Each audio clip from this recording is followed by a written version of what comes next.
Howdy y'all, Dale here from Old Southern Kitchen and Garden. I've got my coffee, I've got my list for what to plant in October, and I've got my Down Home Backyard Gardening t-shirt on. So, let's get to business.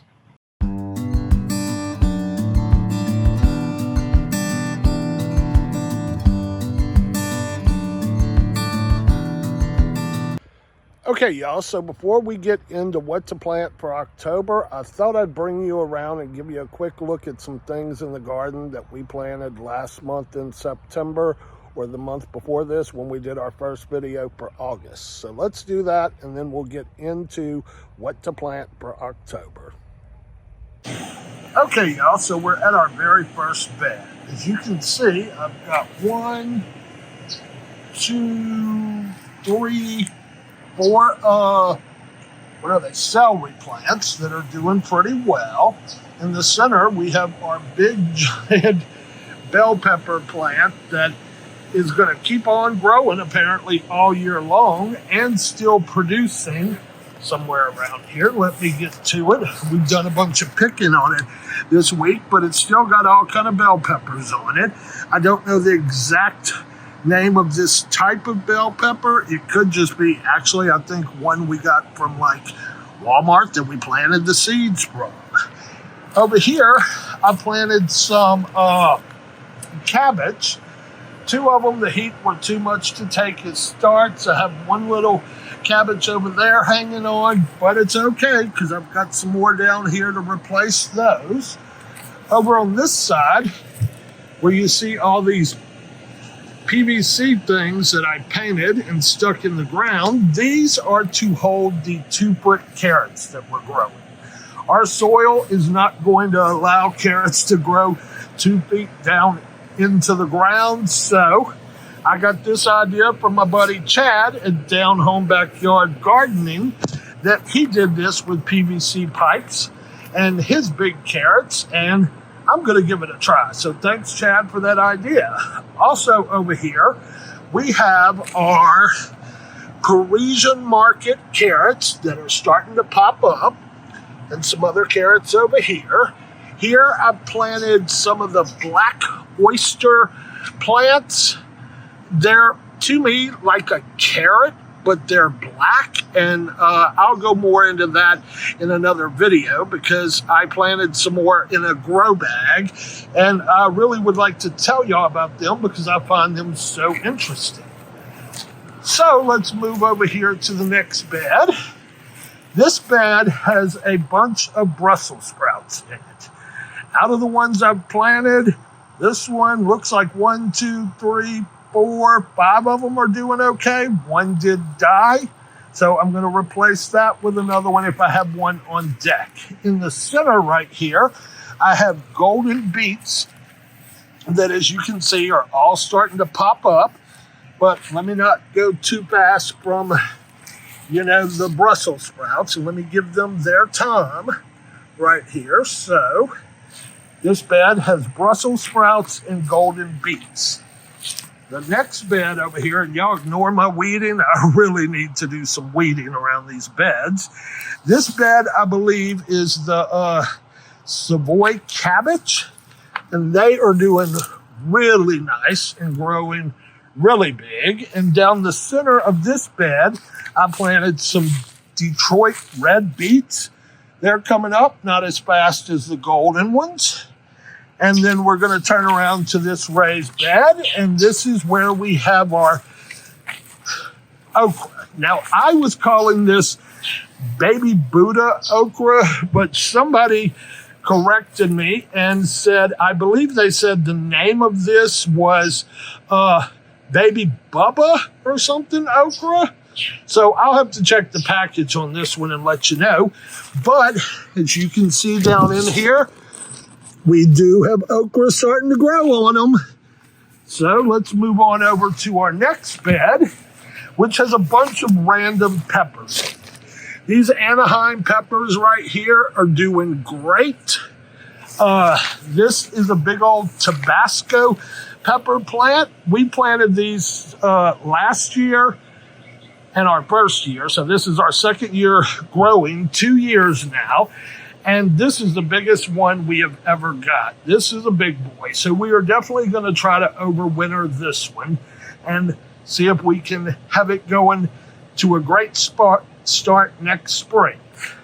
So now let's move on to the next section. So now we're checking in on pumpkins, y'all. This little guy, I don't know which pumpkin this is. The tag is on the other side of the cattle panel, but it's growing. This was just planted last month. Look at those big, beautiful flowers. So this is one of the pumpkin plants. I think that might be, again, really don't even want to give you the name. I'd rather move over to this one, which is, I believe, the Jack B. Little pumpkin. And look, got our first pumpkin there. We got another pumpkin here. Another one popping up over here. So the Jack B. Little pumpkins are doing the best so far out of our 3 or 4 pumpkin types we tried. Then we're going to move over here to, this was the Jaharadale pumpkin. No pumpkins yet, but lots of beautiful flowers to be making pumpkins. These are the ones that come out kind of bluish, grayish looking. And y'all, I got some serious weeding to do. I'd show you the grapes, but the grass is higher than the grapes. What I want to move to next, since we were talking about pumpkins, is the pumpkin on a stick bush. Now, for those that don't know what pumpkin on a stick is, it's not technically a pumpkin. These things, you can buy them. They're dried out to be used in floral arrangements for fall decorating. You can buy these at like Hobby Lobby and other craft stores. It's the dried out version of this plant that is, again, not really used for eating, just for its fall decor decorating. I bought these seeds because I was like, pumpkin on a stick, even if I don't eat it, I've got to grow it. And I am going to try digging this one up as the cold weather approaches and overwintering it. So I will let you know how that goes. We have another grapevine over here that is growing up the trellis. So hopefully the 2 different kinds of grapes will meet in the middle and will be full of grapes next summer. So let me move over to the last section of stuff I want to show you before we get to the what to plant in October. Okay, the last section right here is our squash, and I want to show off. We've got a couple of butternut squashes back here. We've got our Long Island cheese squash, which is huge. We've got this mutt in the window right here looking at us, just dying to get outside. But, you know, I've said before, I'm so excited to see what a Long Island cheese squash is just because of the name. And the plant is huge. And we were coming out with all male flowers, no female flowers. But I did just notice today that somewhere on here is 1 female flower. So we may get 1 Long Island cheese squash after all. Now, if you saw in the community section, I did a post several days ago because we have been picking lots of squash. We got a huge patty pan squash. We got a couple of crook neck squashes and a straight neck squash. So those couldn't wait till this video. They needed to be picked before they went bad. Right here are ping tongue eggplant. That one right here is producing still. We've got our last squash right here. And I did want to show off, y'all ignore that, the AC unit just kicked on. This is our black oyster plant.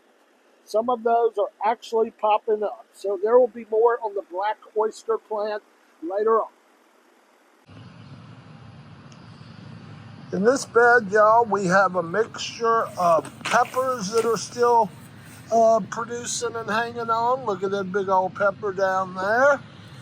Several different kinds of peppers in here. We have some baby broccoli in the mix in this bed. I think I planted 6 of them in here, but 3 did not take. 2 did not take. 3 did, and 1 is kind of barely hanging on, but it's okay. I have another 6-pack to replace those. I'm just waiting for the weather to get a little bit cooler. But that's basically what's left hanging on or just started in this bed. Okay, so we're going over what we're going to be planting here in zone 9 and 10, and most of this you can probably get away with still planting in zone 8 too for the month of October. So I'm going to give you the crops that we are going to be planting and the days to germination, or the days to maturity, not germination, the days to maturity from seed to harvest. So here we go. Some of these will be things that were in last video for September, but down here in the South we can kind of pretty much plant year round most things. So we're starting out with beets, and I have my list here. Beets, and Chuck is going to put this up on the screen, 50 to 75 days from seed to harvest. We're going to be planting some bok choy. Now, I've had bad luck with bok choy, so I'm hoping this fall bok choy treats me much better than it has the 2 previous falls.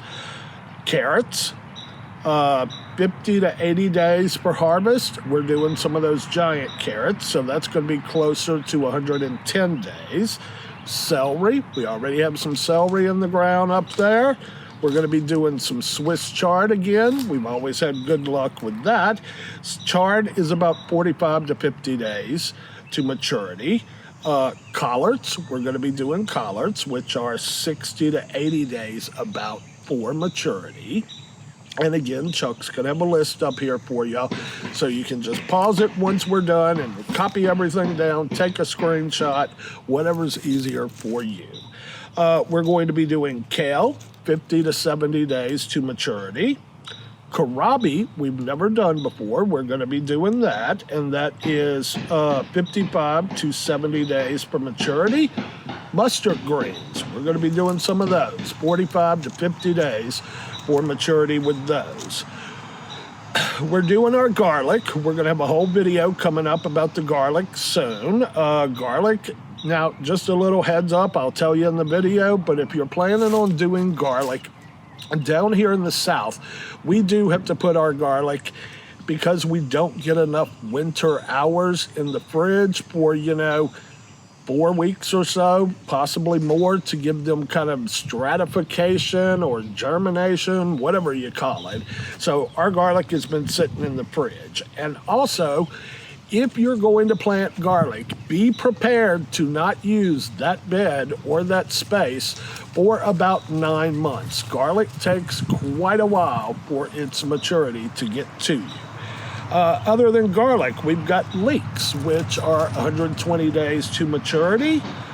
Lettuces are anywhere from 30 to 70 days. Lettuce is not going to be planted by us till the very end of this month, so it doesn't bolt, because we've still got days in 90 degrees here in October. Radishes, 25 to 60 days. We've got some of those. Spinach, 45 to 50 days. So, again, that's going to hold off till the end of the month for us down here. And turnips, anywhere from 30 to 55 days. Now, these are the crops that we are going to be doing. I like to also always give y'all some flowers so you can have some pretty stuff going on in the garden. And there's several flowers that down here in these zones, 9 and 10, and like I said, 8 probably too, that you can still plant out there to add beauty to the winter garden. So some of those flowers are poppies, calendulae, I can't even say that word, but it'll be on the list here. Sweet pea flowers, alyssum, and hollyhock. And then there's another word that I have trouble saying too. So all of that will be on the list. It's both those C words. So hopefully this will help you if you're planning out what to plant in October. And thanks for stopping by. As always, we look forward to seeing you in the next garden video, cooking video, Old Southern Quickie, whatever. Just thanks for stopping by. See you next time, y'all.